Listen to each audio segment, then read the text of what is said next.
Hey everyone, welcome back to another edition of the Eliott Edge podcast. And today we're going to be talking about the Metaverse. Yes, the thing that everyone's talking about and basically has been talking about since the onset of computers and early virtual reality technology. It's now knocking at our door thanks to billionaires in Silicon Valley pumping as much money into this Metaverse project. And I'm glad so many people are already pissed off and skeptical of it. I kind of feel like the only people really interested in it are people who want to make a buck.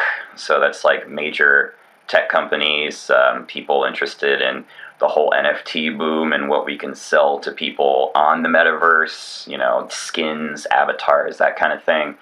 People will naturally be making their own avatars. Everyone's going to be learning all this stupid, janky CAD style software where you can design your own avatars, and what's the point? Facebook's already got their haptic suit thing so you can touch and feel things in virtual reality. This is all really, really stupid and lame to me. I kind of despise it with all my heart and soul. All my writing on VR has always been rather anti VR. The only kind of thing I like about VR is interesting sort of art projects, but I'm not really a video game type person.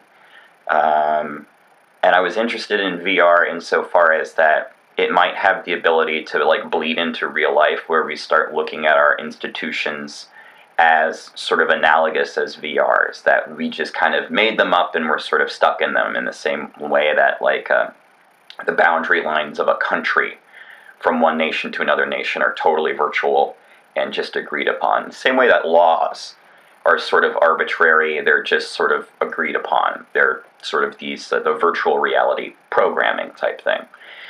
So the metaverse sucks. It's going to be bad. I can't really see any value in it outside of this corporate situation. If you're using haptic devices, which is, that means you can touch and feel things, that's naturally going to collect even more biometric data than is already going on right now. You've got direct biometric data stuff with smartwatches that check your heart rate, and all that's being sent back to, Google, Amazon, Apple, Facebook, all of those wonderful institutions that we're so lucky to have. The important thing to realize, I think, even down to the smartphone, is what is a smartphone really? This is sort of a wonderful question that was on Snowden mentioned on a Joe Rogan podcast about 2 years ago. He pointed out something that I've been thinking about for a long time, is you got to look at what a smartphone really is. What a smartphone really is it makes you a digital appendage, part of the tip of think of it as a fingertip that goes all the way back to Apple, Amazon, Google, Facebook. What a smartphone really does is it's these tentacles and tendrils out there in the world, almost like a digital H.P. Lovecraft monster. And, we have to carry them around, and we have to do it now. There's been so many times where I don't have a job, or I couldn't get a job because I didn't have a smartphone. They wanted me to have a smartphone. They wanted images, they wanted texts. There's been many times where I've been without a phone. In fact, I went an entire year working in a restaurant without having a phone, and it completely, I didn't even have a flip phone. And it totally kind of changed up my perspective because, I was just doing a lot of journaling and reading and sort of watching the world. And I felt actually rather more independent and actually more self-contained. It was a little difficult when it came to looking for events and, directions and things like that. But it was actually rather nice. The other thing is that you can't really turn off a smartphone. It's always sending signals, even when it's off, and you have to basically take out the battery to stop it from sending signals to who knows what and who knows where. So everyone's getting all this information about you all the time. All the metaverse is going to be is a giant mall That's it. It's just going to be this giant mall, with largely crappy art. And if you see this new advertisement that just came out from Meta, it shows these like four Gen Zers walking around this kind of, psychedelic museum. It's not really psychedelic, it's like psychedelic adjacent. And they're all kind of like bumping their heads to a hip hop beat. And like the tagline is, "This is going to be fun." And it's like, if you have to say this is going to be fun, whenever you have to say that to anybody to convince them to do something, it's like, hey, we're going to go to friends trivia night at the local bar. No, it's going to be fun. That's almost a telltale giveaway that it's not going to be fun. I just am am just so like revolted by all of this. And the thing is, I don't think it's actually going to have a lot of adopters. I think my hope is that like more people kind of want to walk away from this sort of completely invasive, utterly immersive, boring lie. There's other problems with like virtual reality visors right now, and the major one is eye strain. I think that's probably what they're working on the hardest in VR technology laboratories, is that if you've ever played around with a VR headset before, you really can't do it for that long. The average, I was a participant at this VR conference in Toronto, and one of the people there was saying, like, look, your average, like, video game guy, like someone on Twitch or something like that, they play hours upon hours of, GTA or Call of Duty or whatever it is. I mean, you could sit there. I remember when I was a gamer, I could play games for 5-6 hours, like, easily, and barely move my body. You can't do that with VR goggles. People get eye strain within, like, 40 minutes. Most people get it within 15. Some people get it within, like, 5. So you can't really, like, this whole vision, I think, is just so backward and asinine.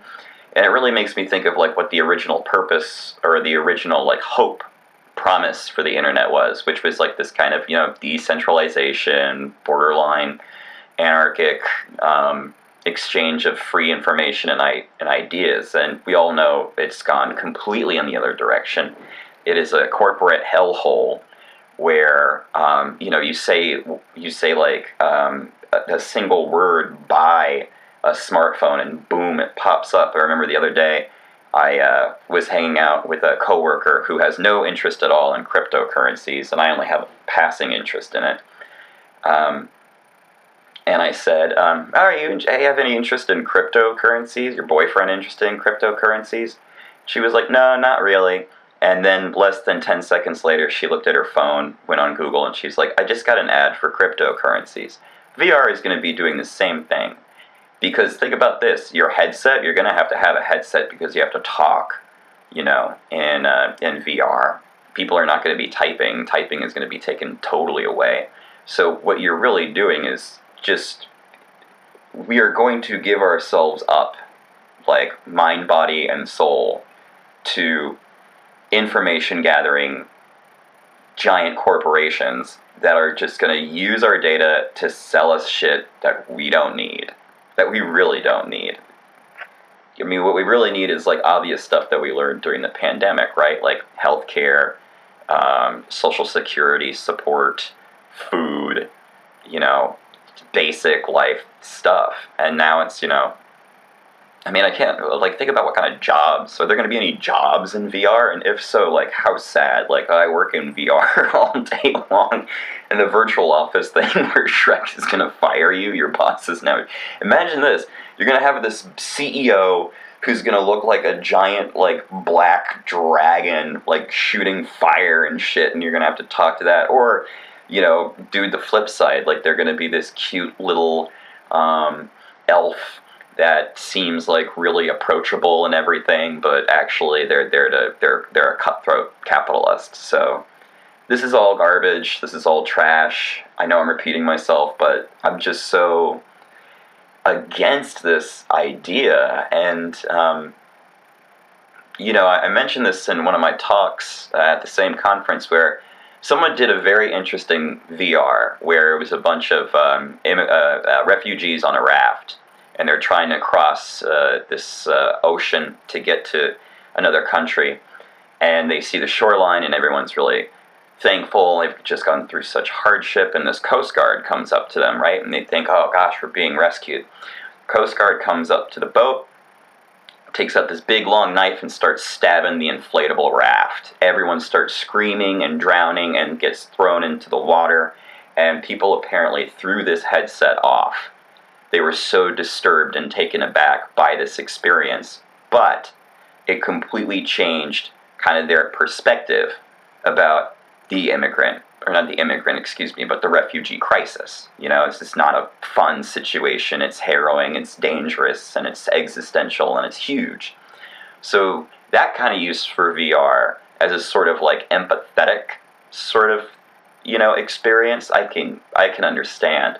There is something about seeing things on screens that sort of detaches you in a way, and maybe experiencing like the homeless VR or the refugee VR or the single mother VR, like that may have some value to it.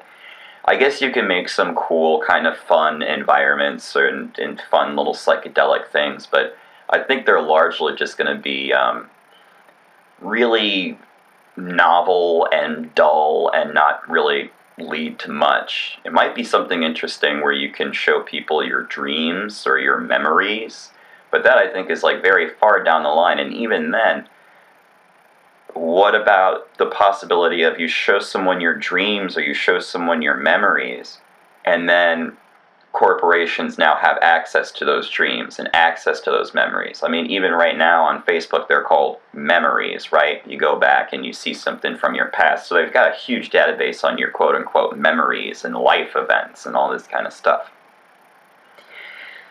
This is just such a penetration into the individual that I just can't see much positivity from it. If it was like a small open source platform that was not connected to, say, Microsoft or some giant corporation, then maybe it would be fun.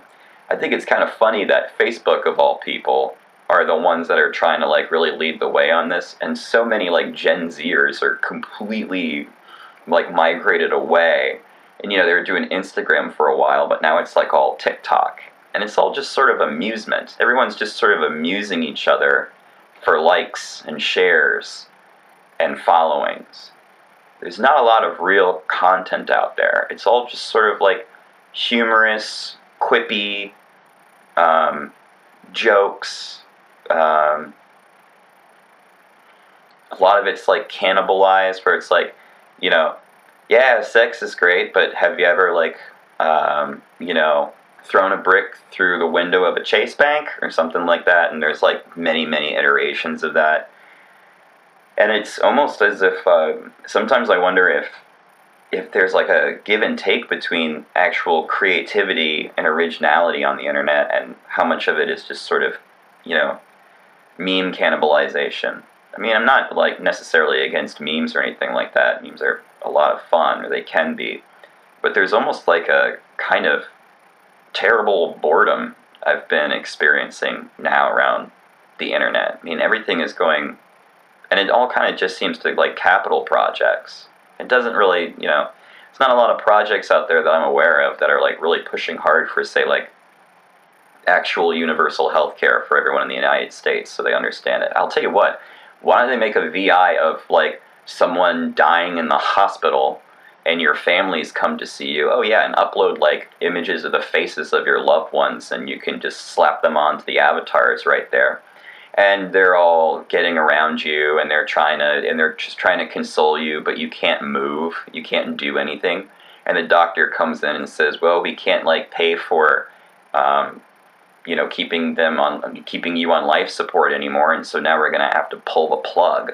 And everyone starts crying, and you can't move, and then just like shut off, ding, there you go. But the problem is people actually need that experience to even I mean, a virtual experience to even just kind of comprehend, like, oh yeah, everyone should have healthcare and not have to deal with that kind of horrible crisis.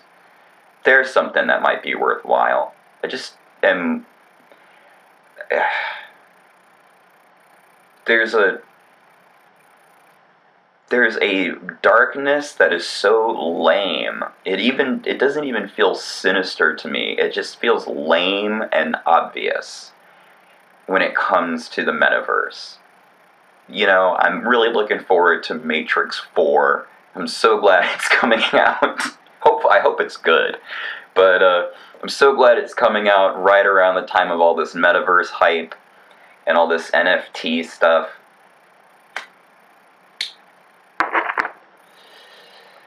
I just don't see the internet as being like as useful as it could be. I mean, Google Earth is useful. Online banking is pretty useful. Instacart is pretty useful. Lyft is pretty useful. A lot of it, though, it seems just like a useless corporate or startup cash grab that doesn't really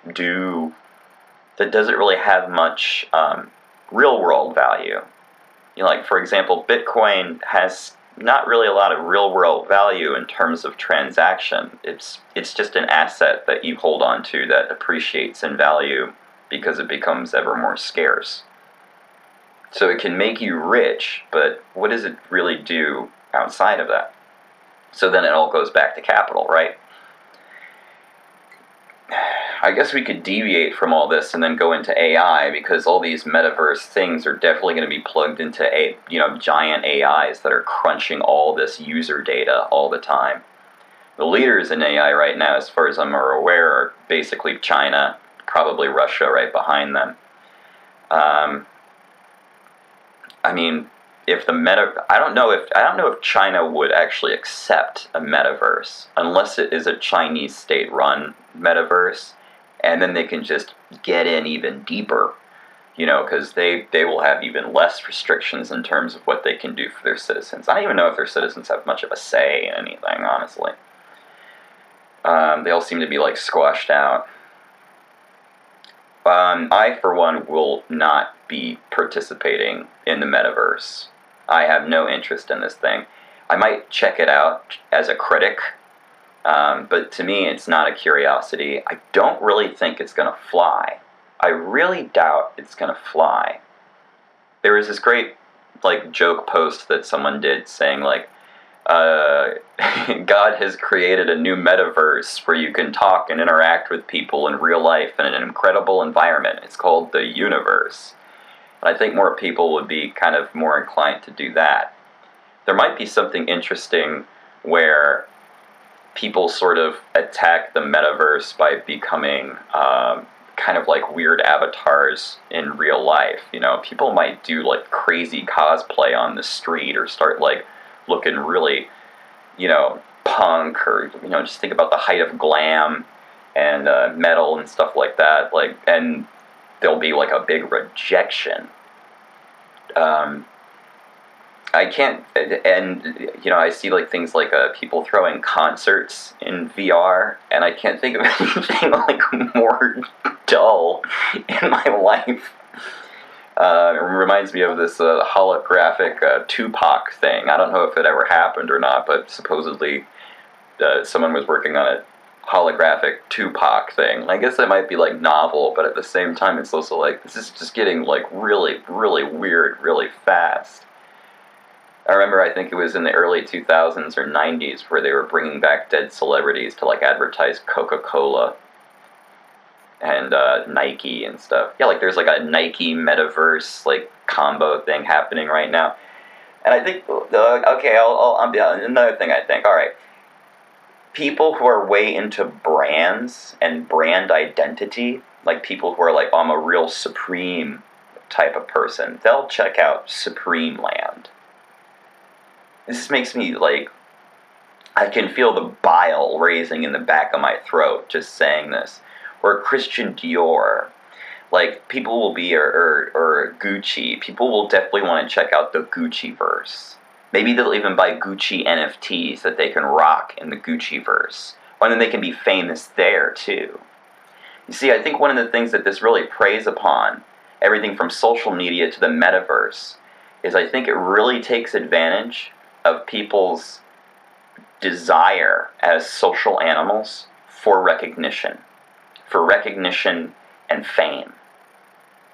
People want to be famous. They have this uncontrollable urge for it that they don't even really understand. I don't even know if people want to be talented or creative. I think people just want sort of like what the Kardashians are. They're just sort of famous for no reason. Okay, so they're like quote unquote pretty by one standard.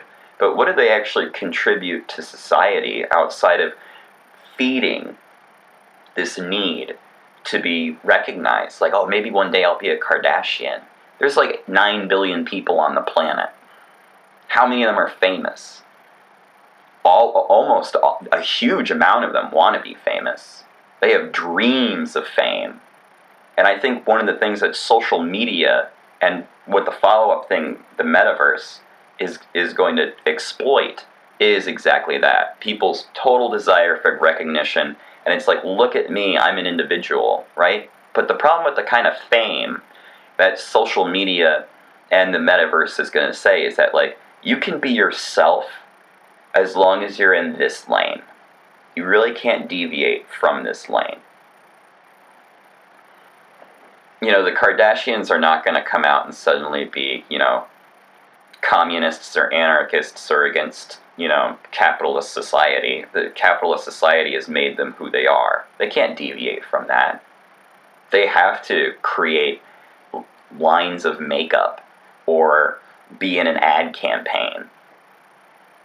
There's like no way out of this. So I guess what I'm hoping for is that more and more people actually get bored.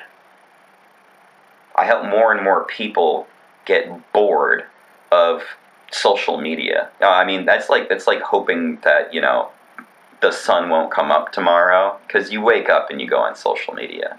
You're bored during the day, so you go to social media. But social media is like rarely satisfying.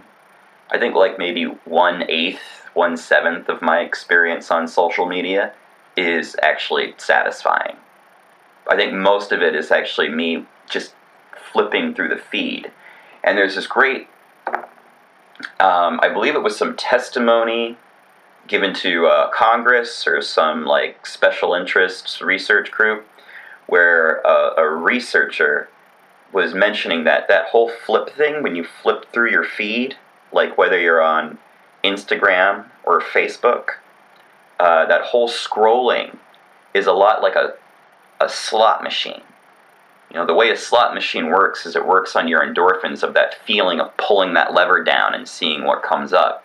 Instagram is pulling that lever down and seeing what comes up. The last time I really enjoyed that experience, like thoroughly enjoyed it, was Tumblr, because Tumblr was insane. Tumblr, to me, was the last great social network. It was like the first really queer and crazy social network where like anything went. That's long gone.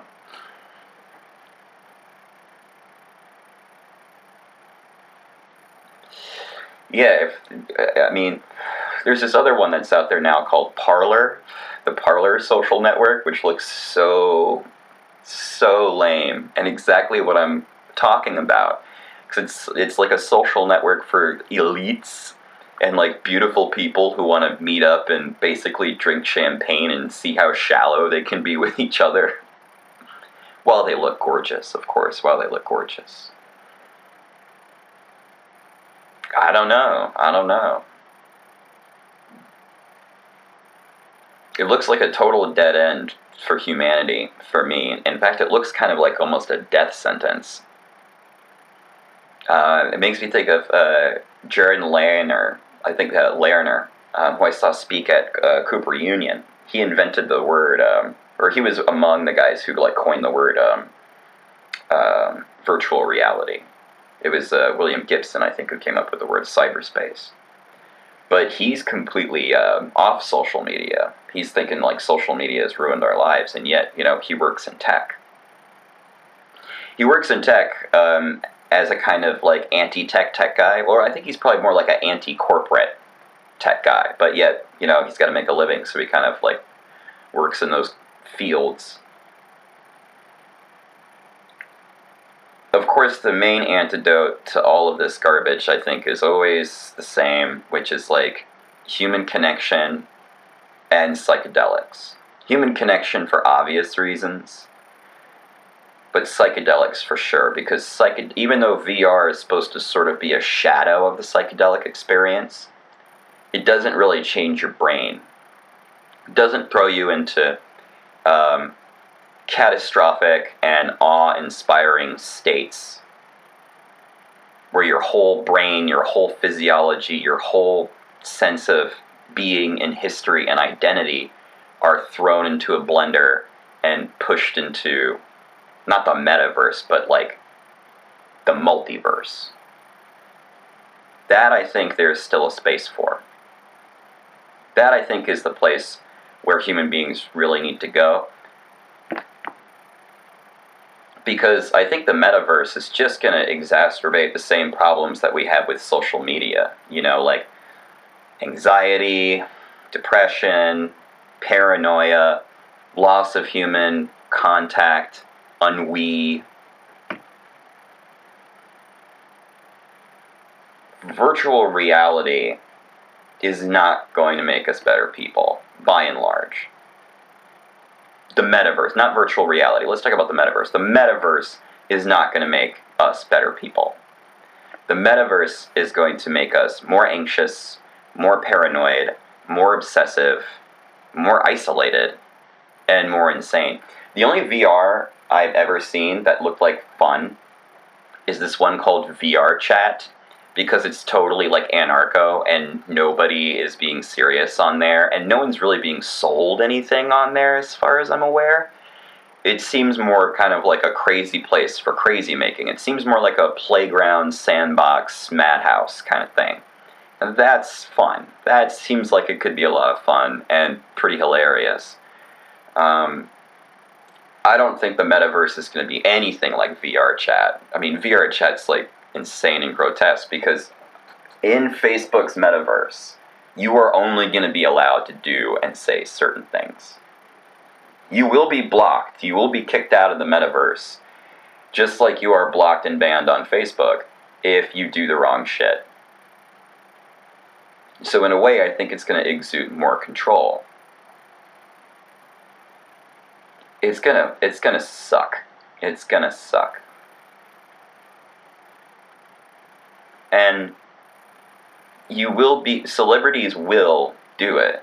Celebrities will go out and host their shows. Imagine seeing like Ellen DeGeneres in the metaverse.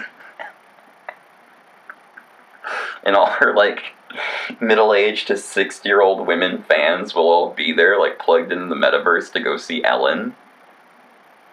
Instead of being just sitting there watching her on the internet or watching her on TV, you could be in VR and walk right up to her. Oh, man. Celebrities will be offered huge contracts to do shows and events in the metaverse. That is for sure.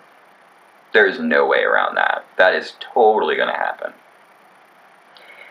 Ailing celebrities will be doing comeback tours in the metaverse that will be so weird.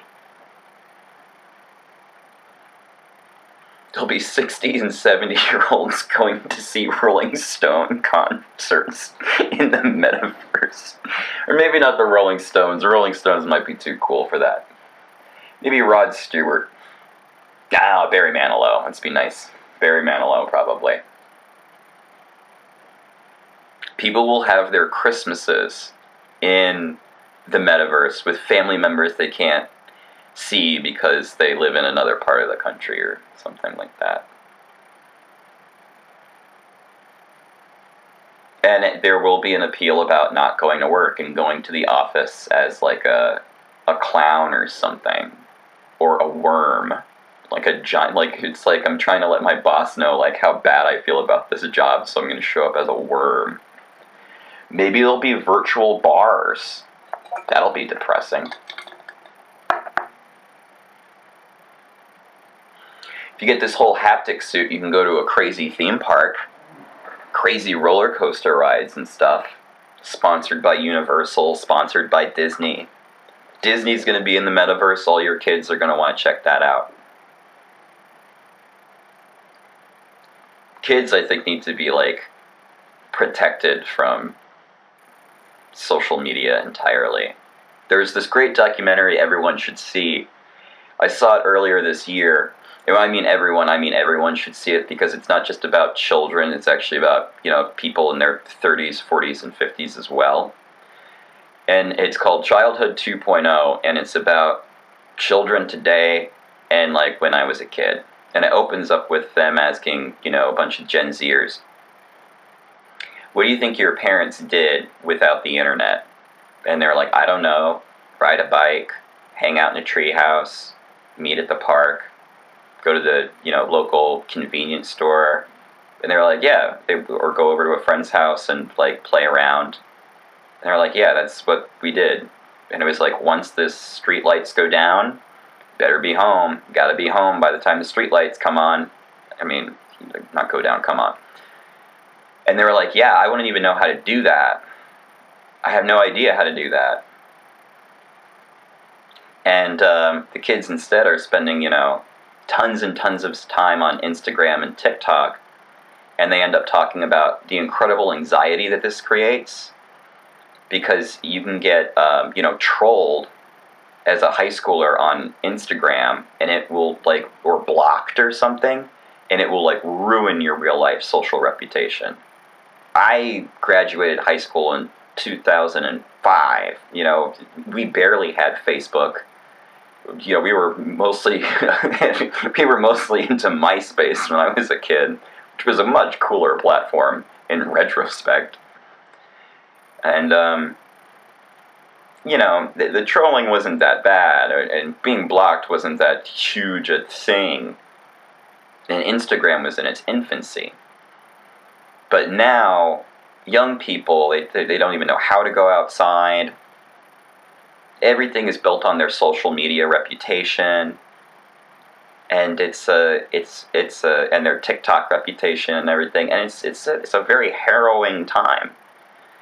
But yeah, to repeat myself, I just really hope that this does not take off. I really hope there's a massive rejection against it. I will be definitely part of that massive rejection. I think this is one of the most boring, lame, worst things that could happen to us as, now cyborgs, digital, with our digital selves and everything.